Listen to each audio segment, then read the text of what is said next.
Hindi siya malapot, hindi siya malagkit. Sabi niya 1/4, 20 pesos daw. Nagulat ako, o diba? Sa may bagsak. Wag na kayong bumili, hindi ko pinagbibili. Ano ba? Galit ba? Hello mga friendship, ito kararating ko lang galing ng palengke. Bumili ako, ito yung mga pinabili ko.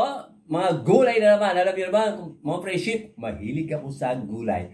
Bago lahat, shoutout nga pala kay Sir Glenn, kay Ma'am Juby, at saka tatlong anak niya, at saka syempre sa apo ni Ma'am Juby, at saka ni Sir Glenn.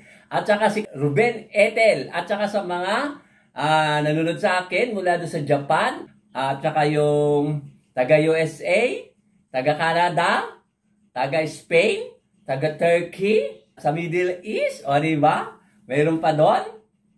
Sino pa ba? Basta marami kayo, taga-ibang bansa, yung mga nanonood sa akin at walang sawang nanonood. At siyempre, dito sa Pilipinas din, yung matsyagaring nanonood sa akin.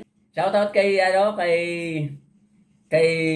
Jess de la Cruz. Maraming salamat sa inyo at matyaga kayong nanonood sa aking munting vlog. O, diba mga friendship? At eto na yung aking pinabili sa palengke. Eto, walang katapusang string beans, sitaw. Oh, this is string beans. Eto, o diba mga friendship, siling green, 51 kilo, bili ko dito is 15 pesos. Dahil naubos na yung aking binabad na sili, eto yon, naubos na. Kaya gagawa uli ako, diba? Kasi gusto ni Tambo at saka ni Empanada Boy, o diba mga friendship. At eto, bili ko dito sa isang subo nito, 40 pesos, sari-saring gulay. Isa-isahin ko kung ano yung laman nito mga friendship. Ito, kamatis, 25 pesos do isang kilo. Basta pinagsama-sama niya lahat dito. Ewan ko kung ilang kilo yun, kung may kalahati o ano. Basta ito, magkakasama. O, diba mga friendship? At saka ito, sigarilyas at mani, pero walang mani. Diba mga friendship? Ito, sigarilyas, ngayon lang bumili. 80 daw isang kilo. Basta pinili ko ng pinili. Tapos, pinagsama-sama nung kakilala ko na nagtitinda na dating estudyante. At eto, yung native na pampalaya, maliliit. Eto, o diba mga friendship? Kasama pa rin dito sa 40 pesos. Di ko alam kung magkano ito. Basta pinagsama-sama niya. 40 pesos lahat. At eto pa, eto, to, pampadulas. O diba, pampadulas. Okra. O, maliliit na okra. Kasi ayoko ng malalaki. Gusto ko maliliit lang na okra. O diba mga friendship? At eto, bumili pa ako ng saging. Overripe na. Gagawin ko minatamis. Alam nyo magkano ito 1 kilo? 10 piso. Pero wala pang 1 kilo ito. Alam mo kung magkano ito? 9 pesos. Hindi pa ineksakto para maging 10 pesos. O, diba mga friendship? O, diba? At saka ito pa, saging pa rin. Saba akong tawagin. Asan pa isa? Ito. 20 pesos naman ang 1 kilo nito.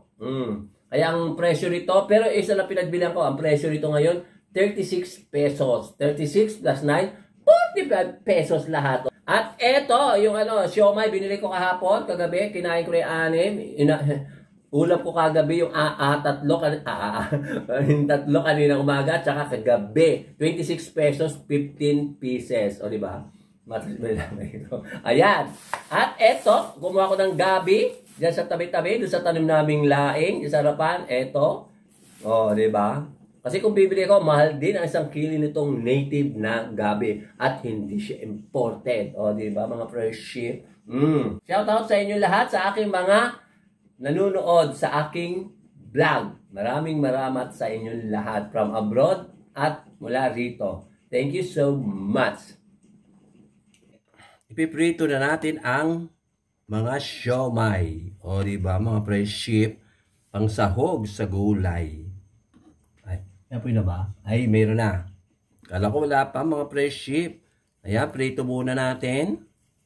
Bago isahog sa gulay, ay babaliktad. Ayan. O, diba? Marami-rami din. Iniwa ko sa gitna mga friendship. Dahil pagka, baka hindi maluto pag binuo mo siya. Kung na naman mag-isang kakain, marami akong lulutuin na gulay. O, diba mga friendship? Ayan, luto na mga friendship. Hahanguin ko na at mag-umpisa na akong magluto. Hindi natin ng forever na hugas bigas. Halo bye-bye. onions. Ang siomai. Lagay ko na rin, pati yung ano, ito, yung buo-buo. Saka natin takpan, mga friendship. Hello mga friendship, ayan wala akong boses dito. Kundi binoise over ko na lang, nakalimutan kong pindutin. Di ba mga friendship? Pati paglagay ng mga gulay, hindi ko na naipakita. Kaya eto, nailagay ko na yung mga gulay nung malaman kong mali ang aking pagkapindot. Katulad nito, mali ang aking napindot. Kaya wala akong voice dito, kundi voice over hanggang sa maluto ang aking gulay. Ayan, di ba mga friendship?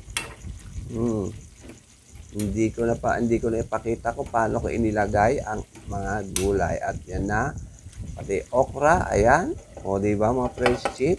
Hindi ko rin naipakita kung paano ko inilagay lahat ng gulay kasi nga naghang ang cellphone ko at nagluloko na ang aking cellphone. Ewan ko ba siguro sa dami ng aking video. Itong aking nilutong gulay. Ulam ko ngayong tanghali hanggang hapunan. Di ba? Ang sarap mga friendship. Mukha siyang masarap pero hindi na siya mukhang masarap. Masarap siya. Pakbit ba yan? Inabraw o dinengdeng? Okay lang kung anong tawag nyo dyan mga friendship. Ayun, may siomai siya. Siomai ang sahog at hindi karne. Pork siomai. Ito na mga friendship ang aking finished food. Tinakbet, inabraw or dinengdeng. Kahit anong tawag nyo dyan, okay lang mga friendship, di ba? Mukha siya masarap, pero masarap siya talaga. Dami niyan, di ba mga friendship? Meron pa doon. At kakain na ako kahit ako na mag-isa. Mag-aalauna na. Di ba? Kain tayo. Lobat ng aking battery ay ang aking cellphone. At apurin na natin. Eto, yung gabi. Tignan natin kung ano lasa. Siyempre, lasang gabi. Ano ba? Okay lang, gabi, dahil talim namin to, kaya okay lang.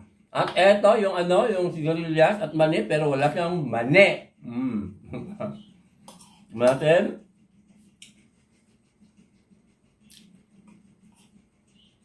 Yung sarap, luto ko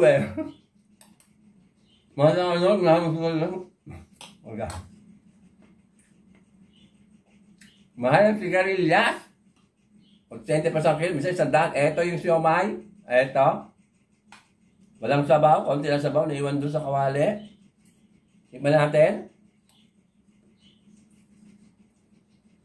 Okay din, masarap din. Ano ba, itong sili? Ito.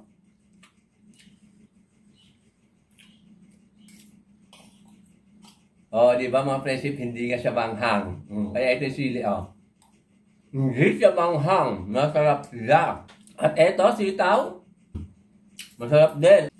Tikman natin ang ampalaya. Kung mapait siya o hindi. Ito ang ampalaya.